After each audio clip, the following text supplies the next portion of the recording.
Welcome guys to another SEA Games lower bracket replay, and this time is gonna be a PvP yet again, but it's the Battle of the Peninsula and a battle on Ephemeron here and now. The lower bracket semifinals gonna get that cast that it deserves. And here on the bottom right, introducing our players, we are gonna get that red Protoss Kun, aka Malaysia's Ranger, and his opponent having such a strong warpath through that group stage, through all of that as well. In the lower bracket, he has made it dicey, he has made it tough, he has made it a struggle for everyone facing off against him. Always a battle to be won in the first place, the only one taking a map away from Ender from on that group stage. It's gonna be the green Protoss Kopankevich or Blysk of Singapore.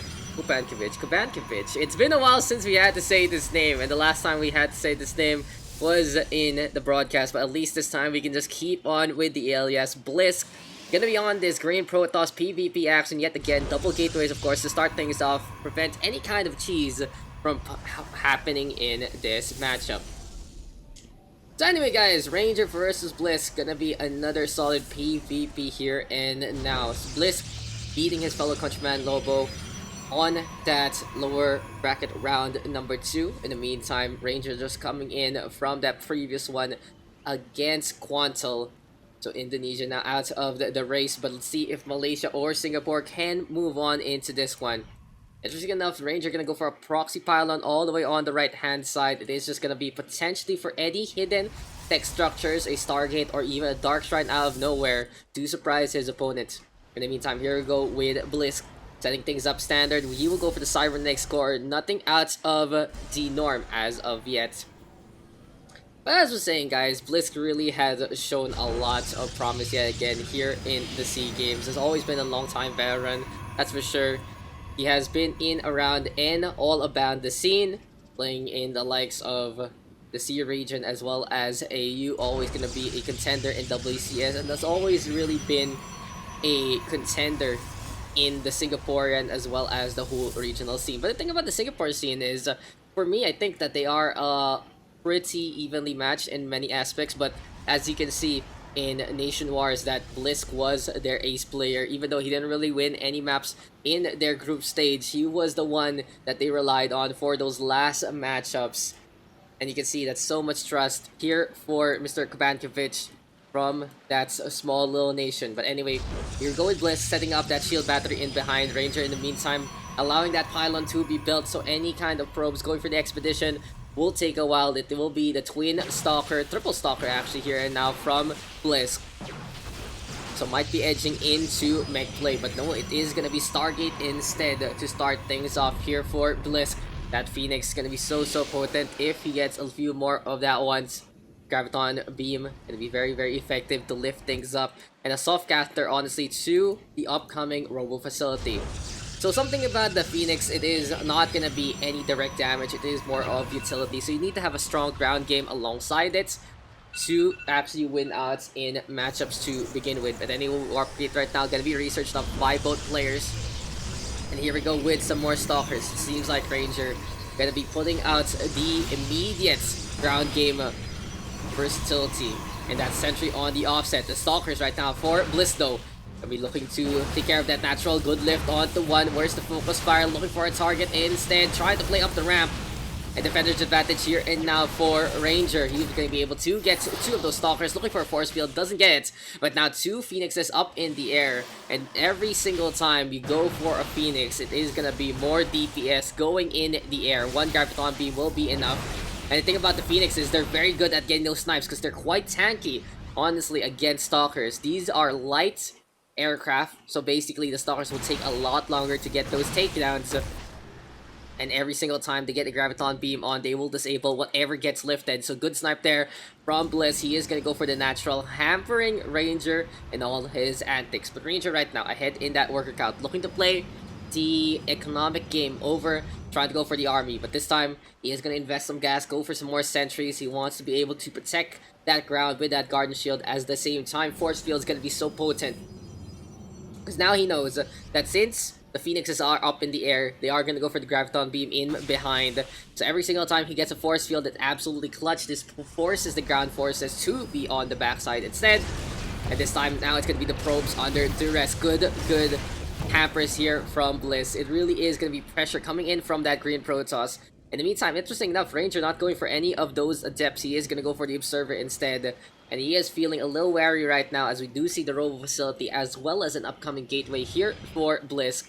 Into the Forge we go as well. Finally gonna get some +1 action in behind all of this.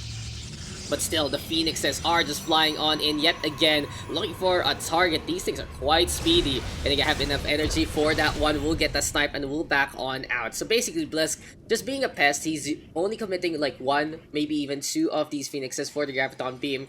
Eventually, when he feels like he's had enough, he will be trying to keep that energy up. So for other attacks and other clashes, he's gonna have enough in the bank to get the lifts onto bigger and better units.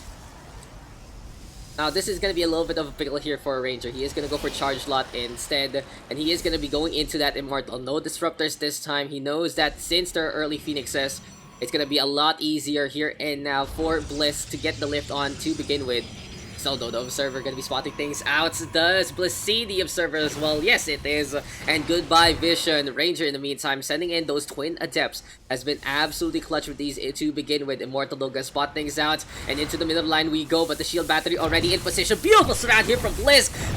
Quick reaction, courtesy of our green Protoss. And it seems like the Adepts getting no damage done. The Shield Battery only using a little bit of energy. Charge Lot though coming our way here and now for Ranger. But we don't see much of those units to begin with, so no timing attack whatsoever in this instance. Anyway, looking at that Union tab right now, we still see 3 Phoenixes up in the air, good enough for a small kit squad, and will be very effective at getting a cool beam or 2 if ever the need arises. Anyway though, here we go with the second Immortal and Templar Archives here and now for Ranger. He has been using that gas for the sentries this time, will be looking to commit on those Archons instead. And in the meantime, here we go with the Stalkers yet again. Already gets a snipe though, onto the one with those Phoenixes. The probe will get taken down. And honestly, such a different matchup here and now for Ranger. He's struggling to defend these probes as the Phoenixes are really tanky against these Stalkers to begin with. They have a high health pool. And they're so mobile, move around, get those shots, and if you get that fleet beacon, even better on that range. Anyway, here we go with Blysk setting up that pylon already, looking for a third base, and he is going to be looking for a wall as well onto his second gateways, of course. When you're on that Protoss, when you feel like you want to go for the attack or you really can't build anything else, just go for the gateways. It's going to be very effective to get more and more warp cycles on. The bigger, the better army you can make, the bigger and the better you can be on that Protoss.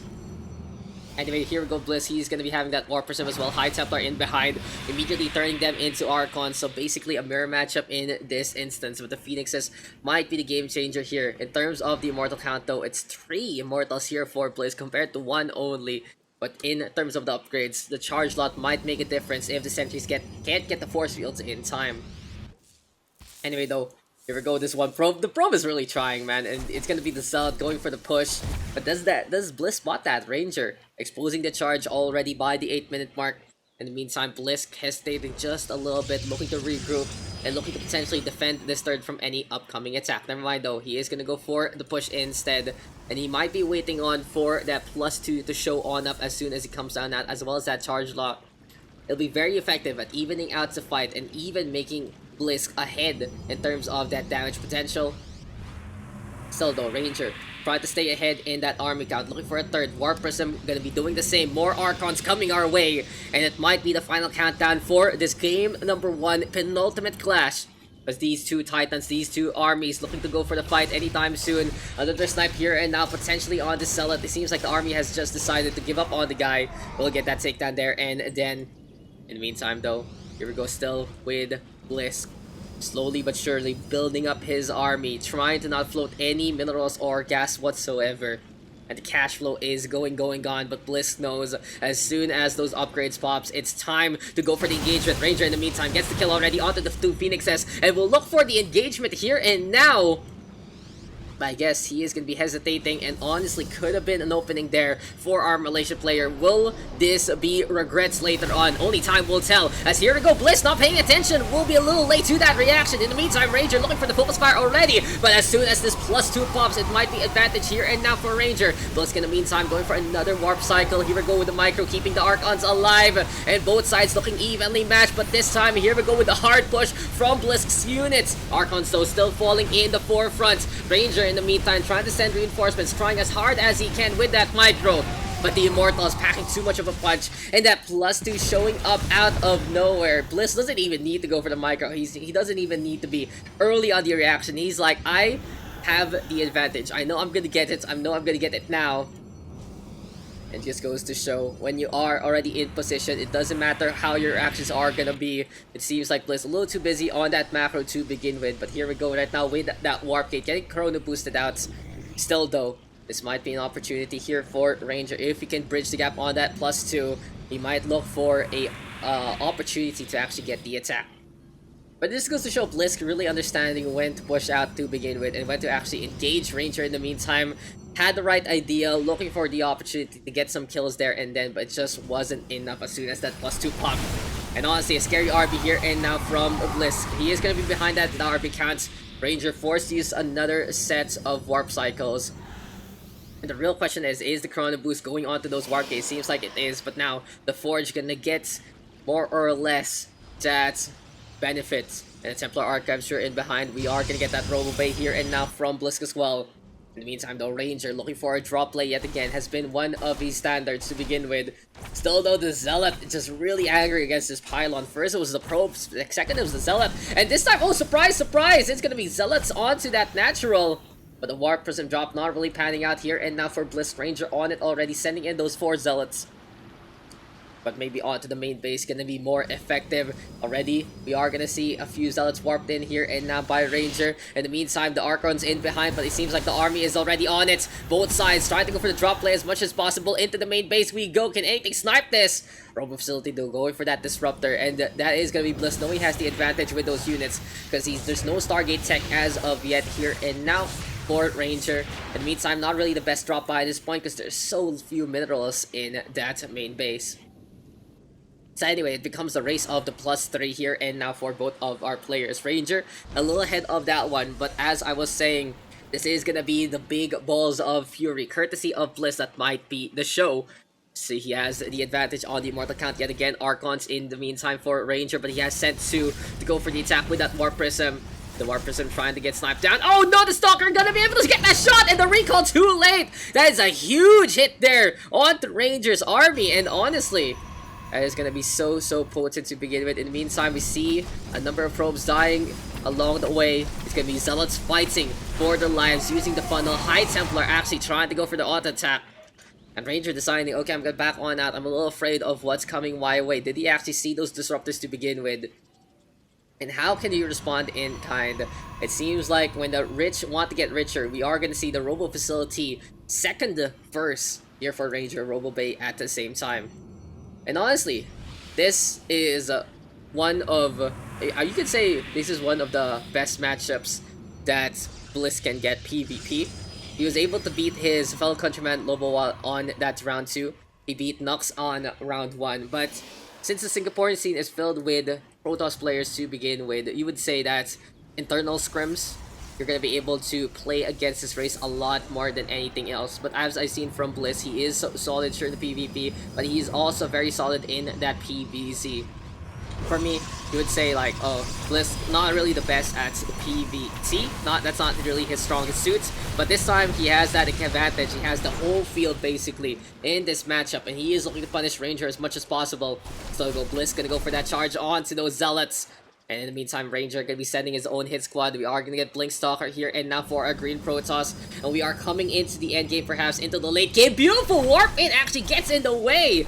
And the move command here and now from Ranger, just sacrificing those Zealots to absolutely nothing. They're running around like idiots and we'll get nothing done. In the meantime, here we go yet again with the Zealots. It's also so funny to see these charge outs running around everywhere. But this time, it's gonna be home invasion onto that fourth base. Forces to cancel already. Warp Prism staying on the left-hand side. And here we go with the Disruptor. It wants to go forward. The hit! The Nova is coming, but can he get the takedown in time? It seems like the Disruptor gonna kill his own kind. Will take care of the Disruptor from the side of Ranger. But Novas are gonna be absolutely clean. No, it doesn't get much there. In the meantime, though, gets an attack onto that third base. Zealot's being warped in on both sides, going for the damage that needs to be done. And this might be do or die here for Blysk. He's losing a lot of workers along the way. +3, though, does go online here for Ranger. But, oh, the Disruptor gonna take down its kind yet again. Archon's on the left-hand side. Not the best split here for Ranger. His army is not in the best spot. And Blinkstalk are going to be online here and now for Blysk. Can put them in the backline, but you can see the damage done due to that split. And Blysk finding the opportunity yet again gets the +3 just in time. Nova right now from Ranger won't get much. And Blysk gonna take that 15 minutes of victory. What a match there. Macro going on both sides. But the real penultimate part there was just those timings from Blysk. First things first, the Phoenix. Playing that Phoenix dissuaded Ranger to go into an Insta-Robo Bay. If we went Disruptor, the Graviton beams early would be a big hamper compared to like when it was against Quantal. Quantal was in panic mode to get those Phoenixes up and it just wasn't enough. In the meantime, Blysk, sure, he was caught napping for just a little bit. But he got that +2 in time, won that even fight due to the fact he had that extra damage. And sure, he came into a disadvantage here, but he knew he had to go for the attack because he was losing too many probes in behind to begin with. At the same time, Blinkstalker and +3 were coming anyway. And a big issue for Ranger, just army was cut, Disruptors unable to get the hits compared to Blysk. And that was the show. So honestly, just a small mistake costing Ranger there. But in the end, it really was leading up to that. Every decision matters. And Blysk takes our first win here. Solid game so far. We'll see if the rest of the series will hold.